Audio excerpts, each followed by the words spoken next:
নমস্কার, আপনাদের সবাইকে জানাই অক্ষয় তৃতীয়ার অনেক অনেক প্রীতি, শুভেচ্ছা এবং ভালোবাসা।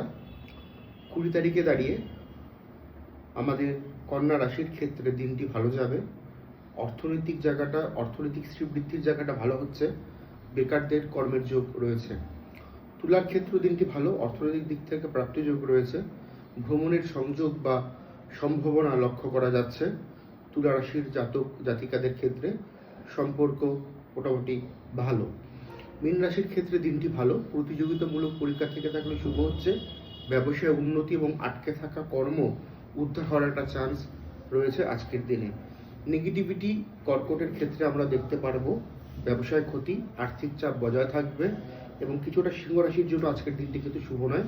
শরীর ভালো নয়, শরীর স্বাস্থ্য আপনাকে ভোগাতে পারে, শত্রুতা বৃদ্ধি, কর্মক্ষেত্রে বিভ্রাট, আপনি রাজনীতির পলিটিক্সের শিকার হতে পারেন কেরিয়ারের দিক থেকে আজকের দিনে বা কাজের ক্ষেত্রে। এছাড়া যে রাশিগুলোর কথা উল্লেখ করলাম না, তার আজকের দিনে দাঁড়িয়ে 20 তারিখের কথা বলছি, অ্যাভারেজ ফল প্রাপ্ত করতে চলছে। নমস্কার।